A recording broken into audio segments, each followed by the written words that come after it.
What's up, y'all? It's your girl, Cornelia, back with another episode of Black News, a podcast where we break down current events, hot topics, and local stories involving Black people. Now let's get into it.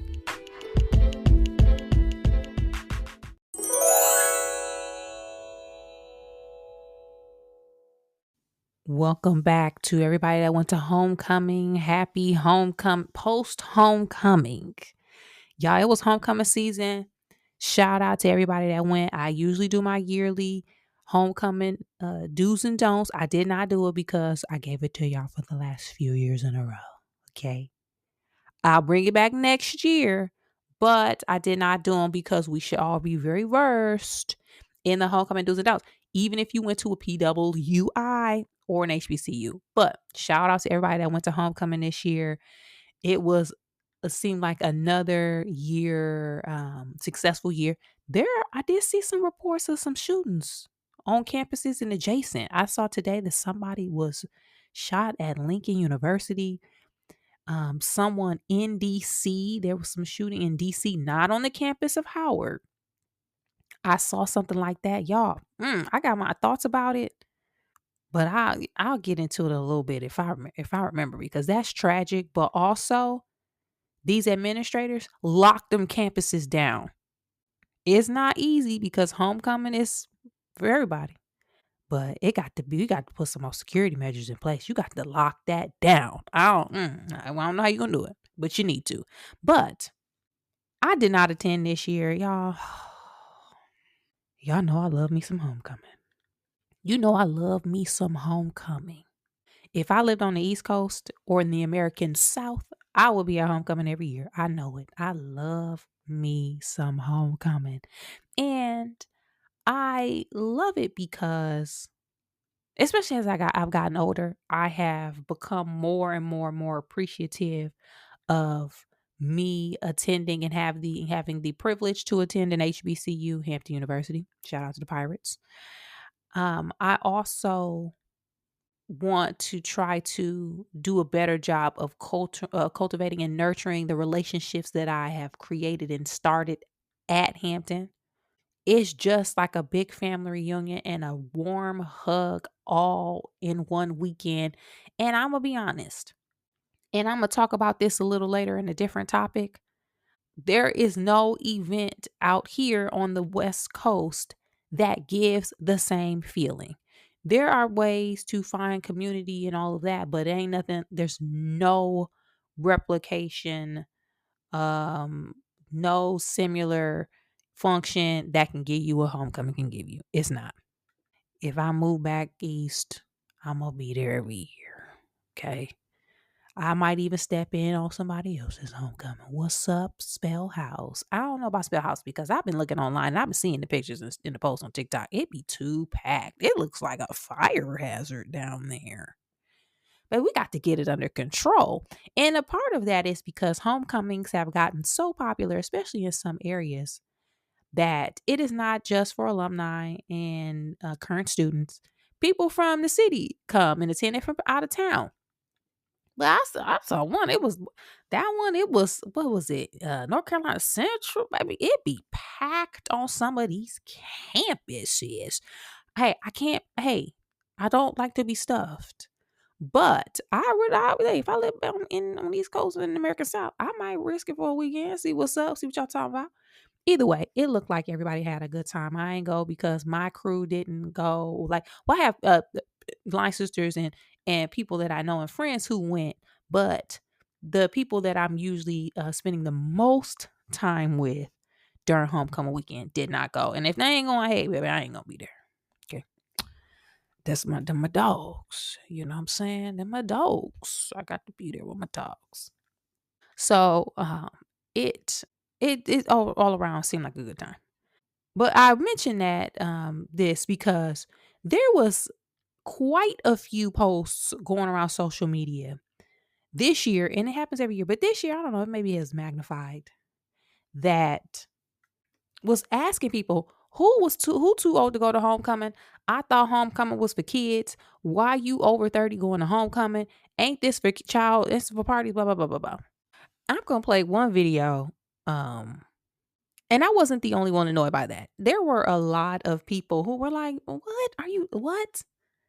And it just shows that things like social media and conversation, it gives homecoming one perspective when it is actually multiple things, right? So I'm gonna play the video that I and specifically commented on. I ain't gonna call the brother out, but I'm gonna play the video so you can get understanding what I'm talking about. Hey, how old is too old to be going to homecoming? And this is for my HBCU followers, HBCU alumni followers. How old is what's the statute of limitations here? I have a coworker graduated from Howard. He's 55, right? He's going to homecoming this weekend. I feel like that's too old. You shouldn't be going to homecoming at 55. I'm 29. A lot of my colleagues are going to homecoming. That's fair game. 29, 30, 40. Once you get to 50s, it should be a wrap, right? And again, I went to a PWI, University of Richmond. I've never went to my homecoming even when I was a student there. So I might not know. I went to Bowie State for a year, but it just doesn't feel right going to Bowie State's homecoming. I don't know anybody. I went there for a year. But it gotta be a statute of limitations when it comes to the age that you should be going to homecoming. I feel like after 50s, you need to wrap it up, right? But let me know. I might be uncultured about the HBCU culture. Baby, they tore his ass up in the comments. He got towed up. He got towed up. And my comment was basically saying something like, people come back celebrating them graduating in the 60s and 70s. I've literally seen people bringing their great grandparents back in wheelchairs to celebrate and their graduating class and to participate in the festivities, to go to galas, be honored, all kinds of things. So no, you're never too old, and it's basically a family reunion. And also, who you think got the best fried fish at the tailgate? Hey, you ain't getting no fish gooder than them old bras, them old alpha. They got the best food. Like, who am gonna get the fried fish from? That I'm gonna get it from the man who's 75. He got the best. He has the best fried fish. All right, what are you talking about? So this is the thing. I feel like a lot of us know this. We have listeners, or Black News listeners, who went to both PWIs and HBCU. Some who did not go to college, go away to school. Some went to community college, whatever the case, trade schools, whoever, whatever. Homecoming is described in the word homecoming. Homecoming. You're coming home. If it were just for students, it would be called something else because they're literally not coming anywhere because they're already on campus. Okay, so let's get that out the way. But what a lot of people don't understand, outside of it, is it being a community and a family reunion, and it's just a good weekend to come back and to see everybody and to be in that environment. Alumni for a lot of these colleges are the ones keeping the lights on.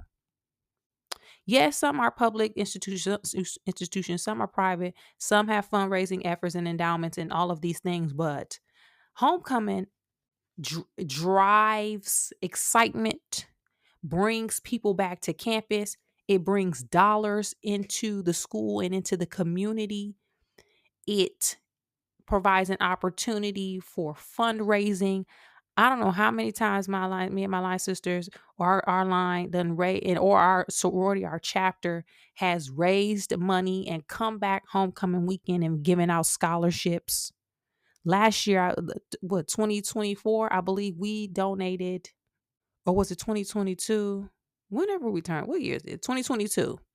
I believe we raised $15,000 for scholarships and gave it to students homecoming weekend. There are panels, discussions, networking opportunities, in addition to step shows, fashion shows, concerts, activations, vendors, you name it, it is all happening in addition to some partying and having a good time. So this idea that homecoming is only for young people, baby, them young people ain't got no money. Who you think keeping the light on up in that thing? It's also a good opportunity for students to see the alumni and to see what the future potentially holds for them. I remember some of my big sisters coming back when I was maybe like a junior, and one was a lawyer at like Fox or something. Like she was just so fly and like she just was just on point. And I remember seeing her and meeting her at homecoming, being like, yo, like this is incredible. Just being exposed to different people at all ages. That is what homecoming is about. So I know some are known more for partying and kicking it, and I know as some, it has the running reputation of celebrities and stuff gonna be there. But at the end of the day, there are HBCUs all across this country. I believe there are close to 100 active HBCUs. Not to say all of them have large homecomings. Some don't have sports teams or football team, but I'm willing to bet for all of the HBCUs that do celebrate homecoming, it is the same feel and the same environment for all of them. So I encourage people to open their minds and to remember that it is not just for kids partying. Be appreciative or inspired by the fact that some people come back after graduating many, many years ago and can speak to all of the things that they've experienced in life and what it was like graduating from college as a black person in like the 50s or 60s. That is incredible. I literally have friends whose great grandparents were students at Hampton. Back when opportunities for black people to go to college, there weren't many. Like if you went to college back then, your family, y'all were on to something. Okay. So it's just a wonderful time. I love me some homecoming. I encourage anybody to go. If you have friends who went to HBCU, have them take you to homecoming. Now, you got to learn you can't be a super introverty. You can't be a little meek mouse because you're not going to make it. You got to be friendly. You got to know how to get along with people, hold a conversation. You got to be a good time because if you be frump a dump or over there with your arms crossed, baby, just stay home. Okay. Just going back to the hotel. Also, if you dating somebody or you married and you want to take them homecoming, get them the rules. Go back to last year's Black News and listen to the homecoming rules about your spouse. Okay. They got a bad attitude. They be jealous. Dog, you can't come. I'm so sorry. Otherwise, take everybody else. But let me know your thoughts about it.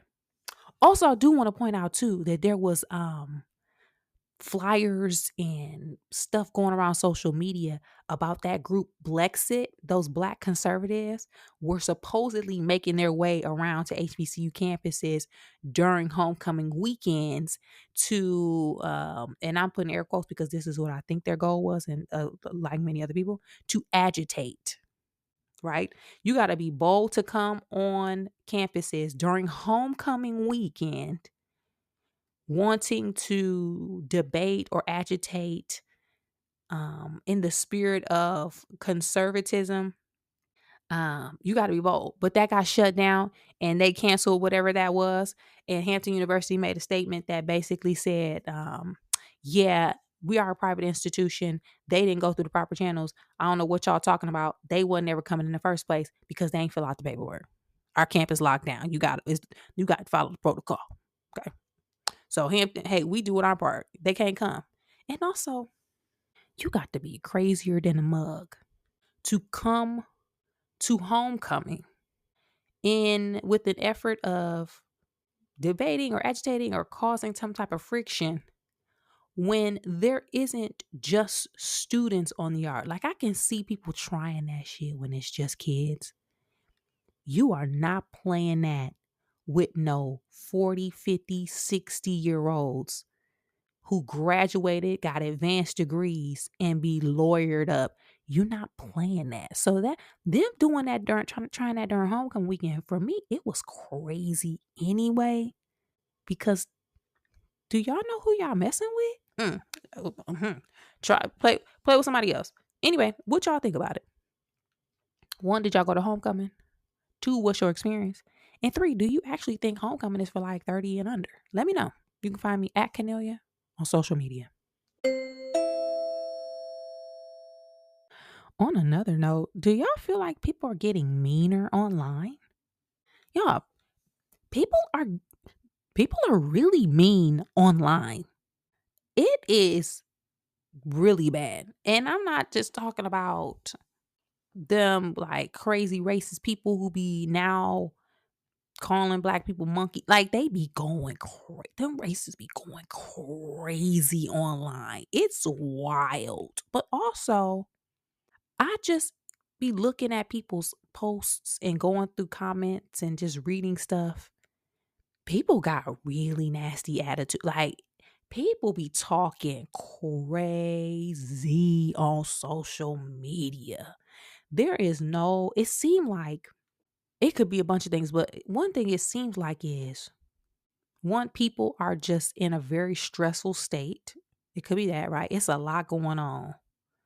Job insecurity, people getting laid off, SNAP benefits getting cut, the government shut down, people going to be losing health care. So it could be the result of that, right? Just people having anxiousness, mad about the state of the world.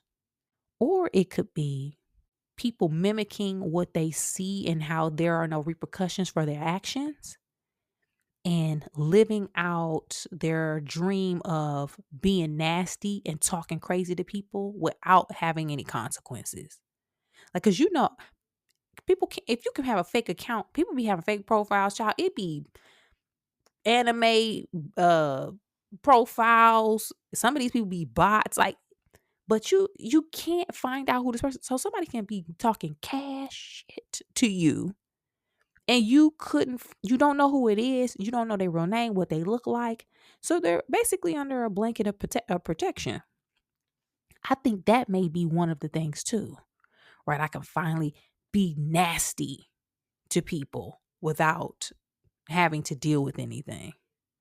But also, people might just be really crazy. Like it's something going on, y'all. It is bad. And one thing that really highlighted it for me, especially on threads, there have been a lot of conversation recently in posts from transplants in LA mentioning how one, they cannot or are having difficulty finding a black community and friendship and villages, in theory, right, in Southern California. They are struggling with that. They don't know where they are. And just lots of different variations of that discussion. When I tell y'all, the people from LA, the natives, been so mean in these comments, been going off, telling people to go back, go back to where you came. I'm talking about just mean. I literally posted. I posted, how do I jump in on this conversation about Black LA transplants looking for the other Black people and finding community here while avoiding some of the attitudinal responses I've seen? Because what gives? Y'all, I said that again, while avoiding some of the attitudinal responses I've seen.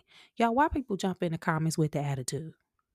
Like, did you not read that I said, how do we have these without the attitude? They literally dove into the comments with the stank attitude. I mean, good grief. Is it stress? Now, I can understand where people be coming from, right? If they feel like I've let me back up. Sometimes what I've learned, having moved away from my hometown, been in other people's hometowns, I've been in many other people's hometown living. Sometimes people think when you talk about a hometown, or their hometown, or you critique it, the city, or you ask for feedback, or anything that is not skewing completely positive, they they take it personal. Some people are very attached to their hometown or their place of residence to where if you say something about the city, they think you're talking about them. That ain't everybody. But some people take it personal. You could tell on social media, especially on threads, that people was taking this really personal. Like, damn, you don't own LA County. We're not talking about you. So that could be. So I get it, right? I get it. But also, I would love if we can start having these types of conversations with the spirit of let's finding solutions, because regardless if people feel like they're attacking the city, they're being negative, some people actually looking for community and not know where to find it, we can brainstorm on a way to make things better for everybody. And I say that because while LA is a very large city, I believe I saw some statistics where it said only 10% of LA County is black. LA is huge. There are millions of people. There are more people in LA County than there are in some people's entire state. 10% ain't a lot of black people. And I don't think people realize that unless they go somewhere else where black people are everywhere. There are some cities where black people are everywhere. You go to Atlanta, Houston. Yes, they're all spread out. Atlanta, Houston, Chicago, Detroit, the DMV, you Charlotte, Raleigh, Durham. They all over. They may be more concentrated in some areas, and some ain't as packed as they used to be because of gentrification and white flying. Gentrification. But there are more than LA. I also would like to say this, and I say this carefully. Well, this first part I'm saying carefully, it is what it is. Most of the time when people say they look for community, black people, they all some natives and people here will say you need to go past the 10 to South LA, Inglewood, Leimert Park, Ladera Heights, Baldwin Hills. Okay, great. For people who don't live in LA, that's where most of the black people are. They're in those areas. Not as much as they used to be, but that's where they are. But a lot of times when some natives have invited me out over the years and they've been like, come over here, we do whatever, blah, blah, blah. Those particular people, those specific people be wanting you to hang out in the hood. And I don't want to do no hood ish. I don't want to be in the hood. I ain't saying all of those areas are the hood, but sometimes when I'm invited out, those particular people be wanting you to hang in the hood, and they don't know it's the hood because they ain't never left and seen other hoods. You get what I'm saying? Again, shout out to the hood, but I don't want to be hanging in the hood. Like, what I'm gonna do? Like, what am I going to do? Okay, what am I going to do? So I think there's an opportunity to have a conversation about it, but the overarching theme of this and in other discussions is y'all cut the dang attitudes online. Cut it out. Don't nobody want to get online, post something, and see you jumping in the comments out the window and trying to drag somebody. Baby, we don't know you. Relax. If that's you listening, you need to relax. Okay? Just calm down. Okay? But what are y'all thoughts about it? Have you even noticed this, that the tone has been getting angrier and angrier? Is it also seeping into regular life? Because people going through it. Oof. Let me know though. Okay? Let me know your thoughts. You can find me at Cornelia on social media. Child, they over there gambling down to the NBA. Y'all see that? Y'all, there is allegedly, okay? Allegedly. I'm just reading the paper. Yo, they gambling down to the NBA. There is an investigation crackdown. The Alphabet Boys done came down on the National Basketball Association and others, mafia people too, about gambling in the NBA. What? Now, there have been rumors for years, and people always be throwing out though, like the refs are rigging, there's gambling. Stuff has come out, refs got in trouble, but sometimes you just don't know what to believe, who to believe, if it's worth believing or if it's important enough, especially considering some of the people that be saying it. Because I'm gonna keep it a buck. Some of y'all don't be know what y'all talking about, and sometimes I don't know what I'm talking about too. And I ain't talking about the Black News listeners. I'm talking about random people. Y'all don't be knowing. Okay, you don't know. But baby, they done got the crack down down to the National Basketball Association. So I'm gonna read the article because it's so much, and there's a lot that I was missing. So this is for the people who did not know, who don't know, who want to be informed, and just need to just some baseline information. This is per USA Today. It says the NBA is facing a gambling crisis after a sitting head coach, a current player, and a former player were all arrested in connection with two federal indictments related to illegal gambling on games and rigged poker games that has mafia ties. Yo, the mafia still out here working? Yo, this is crazy. What is this casino? But this feel like what's the movie? This feel like Godfather. Okay. It goes on to say Portland Trail Blazers coach Chauncey Billups. Child, not Chauncey. Not the Detroit Pistons.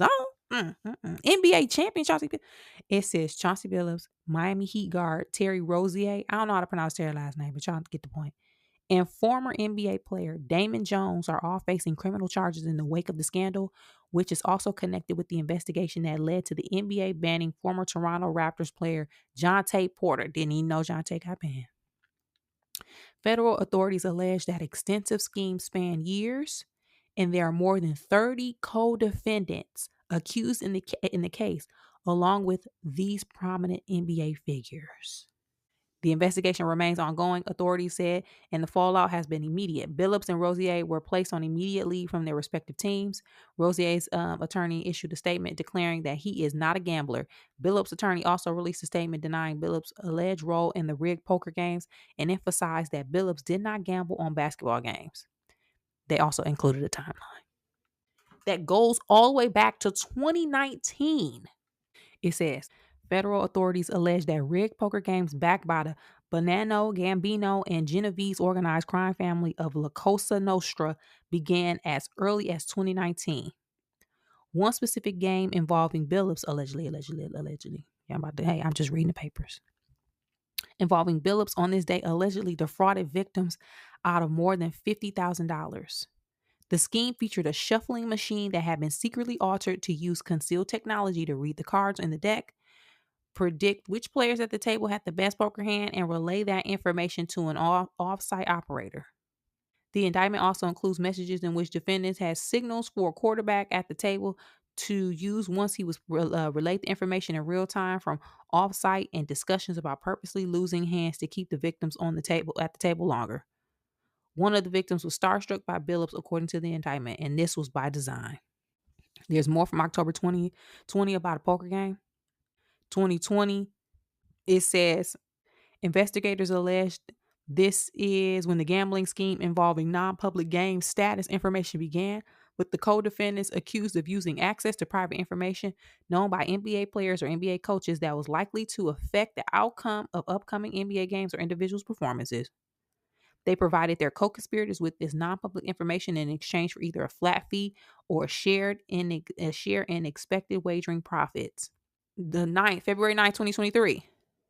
The morning before a game between the Los Angeles Lakers and the Milwaukee Bucks, Jones is accused of providing non-public injury information about an unnamed player who fits the description of LeBron James in the indictment. Jones, according to the investigation, sent a text message alerting a co-conspirator in the case that James would not be playing, even though James had not been ruled out on the official injury report yet. James did not play in the game, and the Lakers lost. Jones, who played in 3 seasons in the NBA with James in Cleveland, served as an unofficial assistant coach, working primarily with James during the 2022-23 campaign. It goes on and on and on. Y'all. Oh boy. Also saw online, there were some videos talking about they had some secret glasses that they would be wearing at the poker table that could detect and decode information. This looked like some crazy shit from the movie Casino with them. With Robert De Niro now. But I'm going to say this too. One, people want to investigate whatever happens. That's whatever. Okay.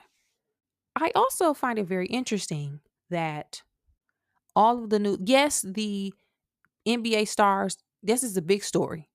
Those people who we listed, Chauncey Billups, they are very popular.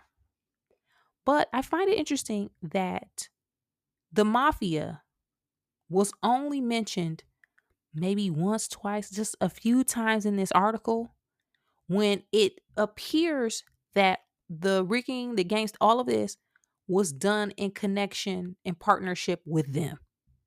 That is very interesting that these basketball players, these black men, have been made the face of this when, based on history, I would be led to believe they wouldn't have been able to do this by themselves. They would need the support of those who were not named many times in this article. I'm gonna say put that out there. One.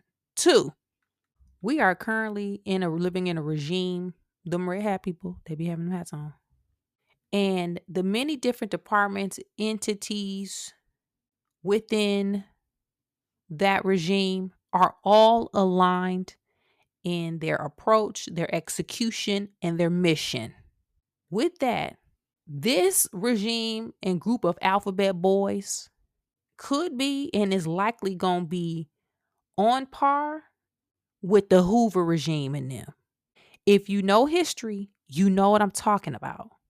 They ain't nobody more infamous than J. Edgar Hoover in them when it comes to black people, indictments, investigations, all of that.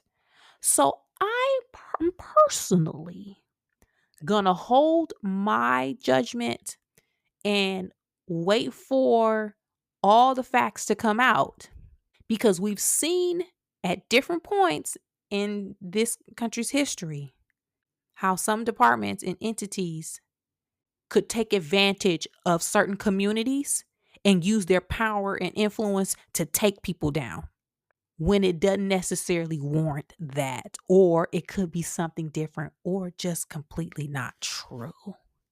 So I'm going to hold my judgment.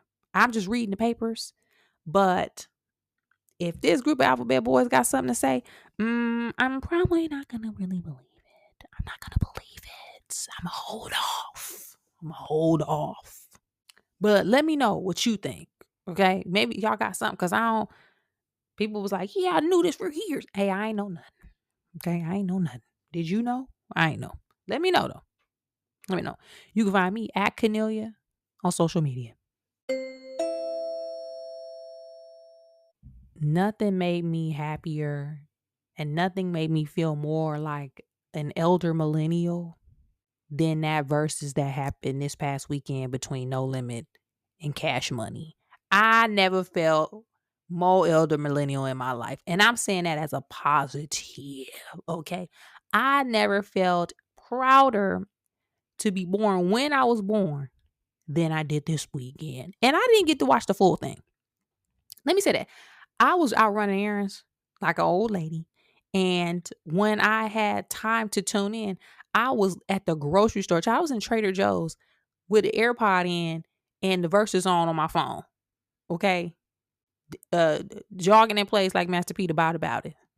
When I tell y'all that was a good time, I watched some pieces too throughout the week. Y'all, I should have went. Y'all know I went to, remember, I don't know if you've been a Black News listener for a long time, but when remember when we got out the pandemic and Versus started doing in-person Versus live? I went to the Bone Thugs and Harmony versus 3 6 Mafia Versus. It was in LA at the Palladium.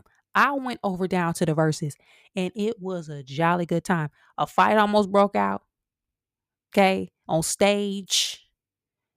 It was hooder than a mug, but it was a good time. I should have went to Vegas. I should have put on the Elder Millennial starter kit, the starter outfit, which is camo pants, jean jacket, and the matte red lip. I could have had on the Elder Millennial starter outfit, the auntie pack. But it was a good time. People were also like, why didn't it happen in New Orleans? I think for safety, guys. You can't have crews like this. Come on. No. But it was very nostalgic. So for me, those two labels and those two groups' music were in my life at different times. No Limit, they major run was when I was still in Flint in middle school and high school. And some people were talking online and they were saying that the music was very regional, right? It was strictly for the South. Personally, I can't relate to that because listening to them songs, it felt like Flint in the 90s. We was No Limit down. I'm talking about Master P, True, Mia X, Mr. Servon, C Murder. We was Silk the Shocker. You could not tell us we wasn't No Limit soldiers. Okay, I thought I told you. It felt and sounded like them old VFW parties we used to have and go to on Friday, Saturday, when the price was started at $3 and it went up to $5, $6 each hour of the night, with DJ Scribble playing and us in there dancing and sweating until what, 1 o'clock in the morning when we had to be out the UAW hall. It sounded like that. It sounded like riding around Flint. Like, so I don't know. Maybe we just had a different musical taste, but I feel like we listened to everything up there. When Wu-Tang and them was on, we was listening to Wu-Tang. People had the goggles around their head. We was listening to Midwest music, Bone Thugs and them, down south music, UGK. We was like, I mean, I can't relate. DMX, Nas, Jay-Z, like Foxy, I can't relate. We was listening to everything. But it just felt really good to be reminded of that. Because baby, when they was hitting them tunes, when Body Body came out, man, listen, is you body body? I was like, hey man, you couldn't tell me I wasn't body body. You body? I'm body body. Like what? Come on, P. Now Cash Money started taking over the 2000. When they got big, I feel like I was like later in high school, them last couple years. Juvenile and Hun came out. Then you had the Hot Boys, BG, Turk, Baby, Manny Fresh. That was later. And then it went into college when Lil Wayne broke off. In my adulthood, I remember my first job. I had my first job at Enterprise. Not my first job ever. My first job after college when I was in DC when Lil Wayne, the Carter One came out. I remember listening to it and Lil Wayne didn't come. I don't know the backstory. Hey, it ain't my business. I don't know why he ain't come. I remember we was driving around because, you had to drive the cars around, get gas, do all this other stuff. And one of the porters was playing Lil Wayne. I was like, who is this? He was like, Lil Wayne. I was like, what is jamming? So I was in a different time in my life when that era came about. But both very significant. I love both. And I had me a good old time. If I was thinking I would have had some people over, I would have turned on the music. What? Put on the sound bar, baby. You bought it? I'm about it. I'm talking, man. What? They ain't play Hootie Hoo either. I was like, Hootie Hoo, baby. Hootie Hoo. Man, listen. Anywho, did y'all watch? Did you dance when Chopper Style came on? We got a stroll for Chopper Style. I mean, I had a great time. What you think about it? Did you watch? Who do you side with more and who do you relate to more? Okay, let me know. You can find me at Cornelia on social media.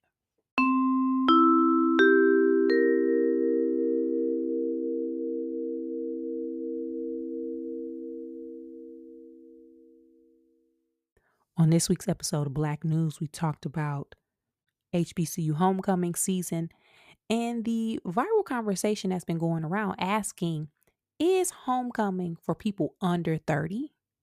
We also talked about the tone online and a feeling that people are just getting meaner and meaner. Then we talked about the alleged NBA gambling ring and also the verses that took place in Las Vegas last week between Cash Money and No Limit. Hit me up. Let me know your thoughts about all of these topics, some or none, and I'll check back with you guys next time.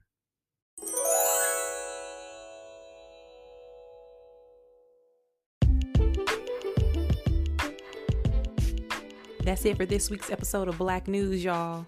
Thanks again for supporting the podcast by sharing, liking, subscribing, and rating 5 stars on your favorite podcast app. To find more information about me, you can check me out at Cornelia on social media, as well as on my website, which is cornelia.com. And as always, thanks for supporting, and I'll be back next week with new topics and a new episode.